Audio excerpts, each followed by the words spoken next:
Fala concurseiro, tudo bem com você? Eu me chamo Jefferson e seja muito bem-vindo ao meu canal. O vídeo de hoje é a sexta aula das videoaulas que eu estou gravando de Física para a Polícia Rodoviária Federal. Na aula de hoje nós vamos falar sobre movimento uniformemente variado. Mas antes disso eu te peço que você se inscreva no canal, deixe seu like e me siga lá no Instagram.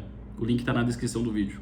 Como eu disse para vocês, a aula de hoje é sobre movimento uniformemente variado. Nós já estudamos sobre movimento uniforme. Lá no movimento uniforme, a gente não tinha aceleração. No movimento uniformemente variado, a gente tem aceleração. Então, qual é a principal diferença? É justamente essa. No movimento uniformemente variado, a gente tem uma aceleração, que vai ser um valor constante, e lá no movimento uniforme, nós não temos essa aceleração. Por isso que lá a velocidade era uma só. A velocidade lá era constante. Aqui no movimento uniformemente variado, a velocidade inicial vai ser diferente da velocidade final, porque existe a aceleração. Então, eu vou jogar aí na tela e vocês vão acompanhar comigo o assunto. A gente ainda está falando de cinemática escalar, beleza? Aula 6, vamos dar seguimento aqui. Aqui no movimento uniformemente variado, a gente, como eu falei para vocês, nós temos uma aceleração, beleza? E essa aceleração, ela é constante, tá? Essa aceleração, ela vai ser constante. O que isso significa? Significa que a aceleração o tempo inteiro vai ser uma só. Aqui embaixo eu coloquei um exemplo para vocês de um veículo se deslocando. A gente vê aqui, ó, que o veículo, a cada segundo que passa, ele vai aumentando de 10 em 10 metros por segundo. Então, se a gente tivesse mais um segundo aqui no tempo 4, eu diria, né, um tempo 4, seria de 4 segundos, a velocidade 4, seria de quê? 40 metros por segundo, porque está aumentando de 10 em 10. Isso é ser constante. Ele aumenta sempre 10, e não na primeira aumenta 10, na segunda 20, na terceira 30, e assim sucessivamente. Porque se fosse assim, seria variado, né? Não seria constante. Então aqui a gente tem que a aceleração, ela é de 10 metros por segundo ao quadrado. E o que é isso de metros por segundo ao quadrado? É o sistema internacional de medidas que a gente vai utilizar para aceleração. Eu vou explicar bem rapidinho aqui por que é ao quadrado, tá? Como vocês podem ver aqui nesse exemplo, a gente tem que a velocidade está subindo de 10 metros por segundo, ou seja, a cada segundo ele sobe 10 metros por segundo. Então vou colocar aqui no cantinho para vocês entenderem, ó.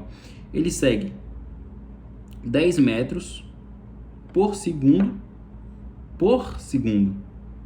E é por isso que é ao quadrado. Se a gente fosse escrever isso de outra forma, se a gente fosse fazer uma divisão, por exemplo, ó, seria de metros dividido por segundo, né? Metros por segundo por segundo.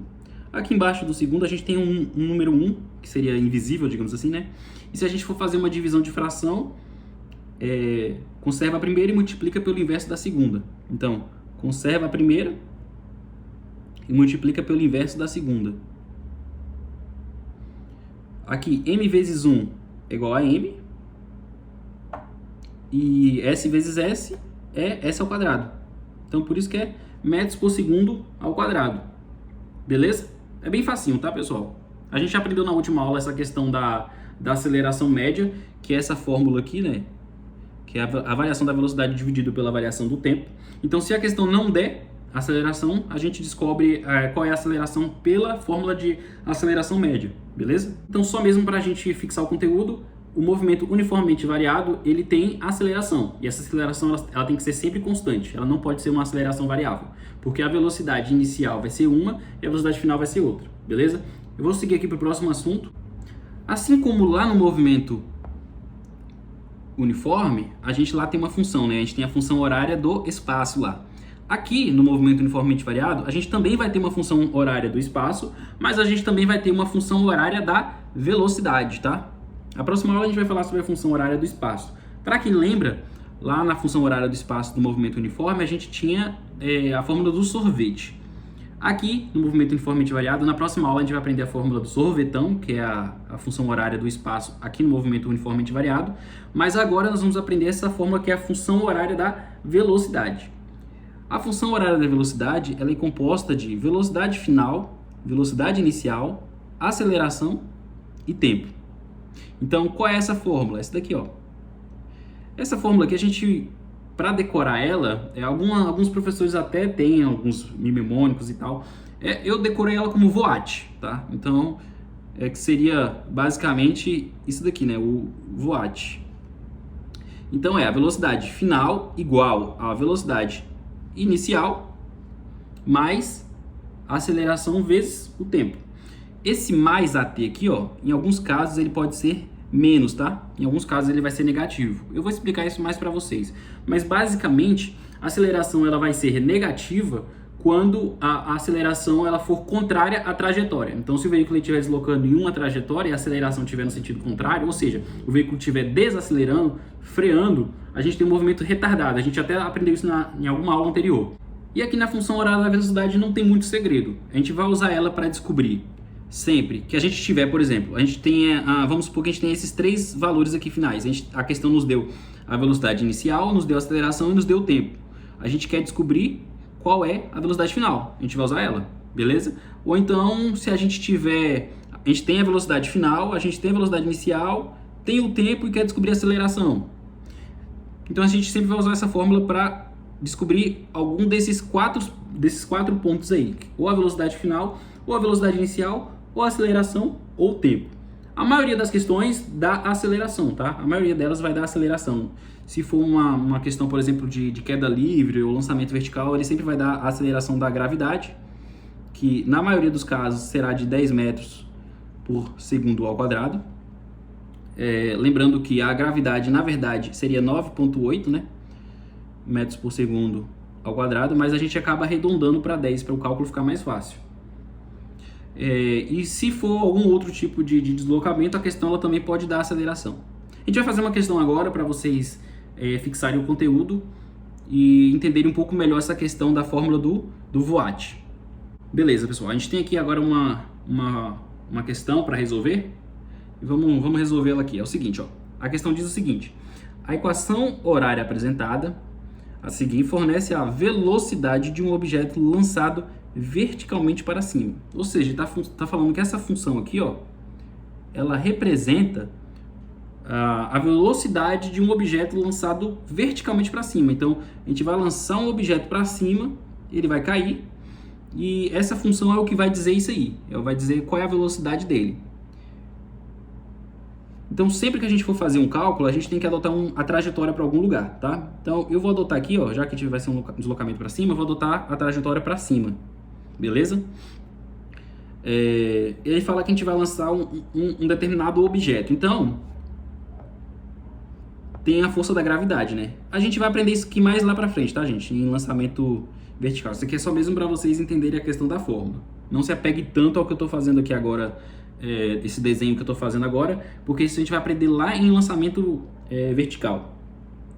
Mas só para vocês entenderem é o seguinte, ó, a gente vai lançar um objeto que ele vai se deslocar para cima, né? Então a gente vai jogar ele para cima. Então ele vai ser deslocado e vai jogar aqui, ó. Em algum momento ele vai cair, certo? Esse vai ser mais ou menos o movimento que ele vai fazer. Vamos lá, vamos ler a primeira questão aqui que ela diz, ó. Determine a velocidade inicial e a aceleração da pedra. Se você só lembrar a fórmula, você já consegue determinar. Então vamos lá, velocidade final é igual a velocidade inicial, ali está menos, né? Então a gente sabe que a aceleração ela é negativa, porque ela é contra o movimento. Menos 10 vezes t, beleza? Então a gente tem que a velocidade inicial aqui, ó, ela representa o 25 e a aceleração é aqui, ó. Eu coloquei o 10, mas na verdade era... Deixa eu apagar aqui, vou fazer de novo só para vocês fixar aí, ó. Velocidade é igual a velocidade inicial mais a aceleração vezes o tempo. A gente tem aqui, ó, a gente tem aqui a velocidade inicial e a gente tem aqui a aceleração, ó. Beleza? Então, bem simples, né? Então, a velocidade inicial que ele pediu para determinar é o quê? 25 metros por segundo. E a aceleração, que ele também pediu para determinar, é menos 10 metros por segundo ao quadrado. A própria questão já deu para a gente esses valores, beleza? Deixa eu apagar aqui para não confundir. Tranquilo, vamos lá. Letra B. A velocidade da pedra no instante T4. O que a gente faz? Se ele quer descobrir a velocidade, ou seja, ele quer descobrir isso aqui, a gente tem a velocidade inicial, a gente tem a aceleração e agora a gente tem o tempo. É só substituir. Então vamos substituir aqui na fórmula. Letra B diz que a velocidade é igual a 25 menos 10 vezes o tempo. O tempo ele deu pra gente ali, ó, 4 segundos. 10 vezes 4 é 40, né? Então 25 menos 40. Então a velocidade vai ser de menos 15 metros por segundo.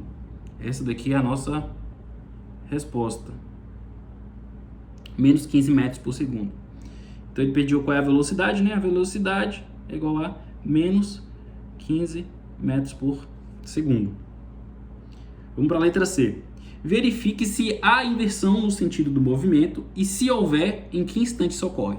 Vamos lá, vou explicar um negócio interessante aqui para vocês. Ó. Quando a gente lança um objeto para cima, você concorda comigo que ele sobe desacelerando? Porque existe aqui a ação da gravidade. A gente tem a ação da gravidade, certo? Para baixo. E por conta dessa ação da gravidade que está indo aqui para baixo, ó, a gente está jogando o objeto para cima. Então tá contrário à gravidade. Então o movimento ele tende a fazer o quê? Ele começa rápido e vai desacelerando até que ele chega aqui em cima. Quando ele chega aqui em cima, ele para e começa a cair devagarzinho e vai acelerando, acelerando até chegar rápido de novo no chão. Então ele sobe desacelerando e desce acelerando, porque está contra a gravidade, subindo, e está a favor da gravidade descendo. Então a questão ela pergunta se há inversão no sentido. Há inversão no sentido? Assim. A gente sabe que quando a gente joga um objeto para cima, ele cai. Então há essa inversão, beleza.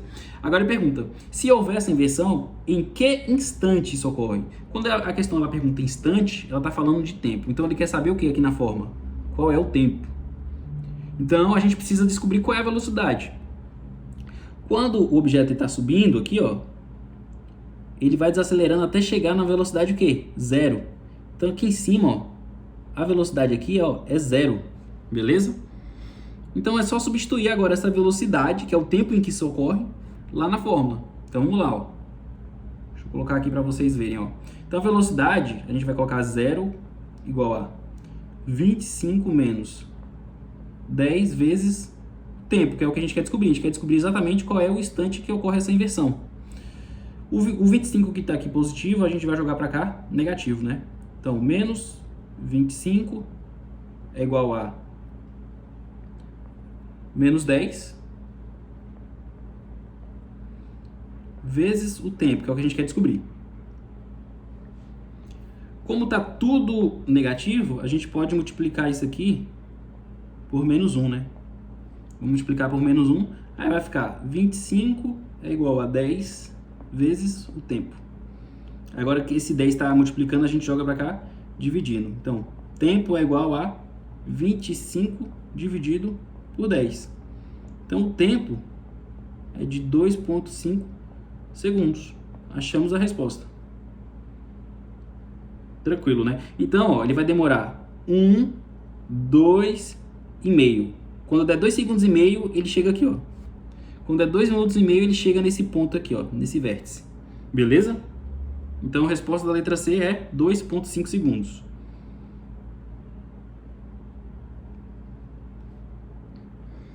E agora, a letra D. Ele pede para a gente classificar o movimento nos instantes T2 e T4. O T4 a gente já fez, né? O T4 está aqui, ó. O cálculo do T4 está aqui, ó. Então, a gente vai fazer só um cálculo para o T2. Eu vou apagar essa resposta da última que a gente fez aqui, para a gente ganhar espaço e calcular, tá? Essa última. Então, vamos lá. A gente já fez aqui o cálculo para o tempo 4, agora a gente vai fazer o cálculo para o tempo 2. Então, a velocidade é igual a 25 menos 10 vezes 2, né? Que a gente já fez para o 4. Velocidade é igual a 25 menos 20. Velocidade é igual a 5, né? 25 menos 20 é 5 metros por segundo. Então, a gente tem as duas velocidades. O que tem de diferente nelas? A velocidade nessa daqui, ela é negativa. E a velocidade nessa aqui, ó, ela é positiva. O que isso significa? A gente aprendeu isso, eu não me lembro em qual aula. Mas, quando a gente tem uma velocidade positiva, o movimento, ele é progressivo. E quando a gente tem uma velocidade negativa, o movimento, ele é retrógrado. Ou seja, ele é positivo quando ele está subindo, porque ele está no mesmo sentido da trajetória, certo? E ele é negativo quando ele está descendo. Por quê? Ele é no sentido contrário à trajetória. Então perceba, ó, 2 segundos, ele está subindo ainda, tanto que ele nem chegou nesses 2 segundos e meio, ó. Ele está subindo ainda, então por isso a velocidade é positiva. Já nos 4 segundos, ele já passou dos 2 segundos e meio, ou seja, ele já passou daqui, ó, do vértice. Ele já está mais ou menos aqui, ó. Então a velocidade ela é negativa, porque ela está contra a trajetória que a gente adotou aqui, ó, para cima. Beleza? Então, basicamente é isso. Velocidade negativa, o movimento é retrógrado. E velocidade positiva, o movimento é progressivo. A gente pode classificar também aí a aceleração, né? Vamos classificar a aceleração. É a mesma coisa. A aceleração aqui da gravidade, ela tá para baixo, beleza? E a gente vai ver se a aceleração ela é positiva ou negativa. Quando que ela é positiva? Quando ela está no mesmo sentido da gravidade. Então, se a gravidade é para baixo, a gente precisa que o objeto esteja caindo. Se o objeto estiver caindo, ela está no mesmo sentido. E se o objeto estiver subindo, ela está no sentido contrário. Então, aqui, ó, no tempo 2, o objeto está subindo, né? O objeto não chegou aqui ainda. Então, se ele está subindo, ele está contra a trajetória. Se ele está contra a trajetória, ele é um movimento retardado, beleza? Então, aqui no tempo 2, ó, o movimento, ele é retardado. Porque a aceleração, nesse caso aqui, ela é negativa. E quando ela está descendo, ó, ela já está descendo. Então, o objeto está no mesmo sentido da gravidade. Agora a gravidade é para baixo e o objeto também está para baixo. Então, nesse caso aqui, ó, a aceleração ela vai ser positiva. E quando a aceleração é positiva, a gente chama de movimento acelerado. Beleza? Basicamente é isso, tá, pessoal? A letra D ela pede para classificar os movimentos. Então a gente classifica dessa forma. A gente classifica ele de progressivo ou retrógrado e classifica como retardado ou acelerado. É isso, pessoal. A aula de hoje é só isso, tá? A gente viu hoje a função horária da velocidade e na próxima aula a gente já vai ver a função horária do espaço, para o movimento uniformemente variado. Tamo junto aí? Valeu!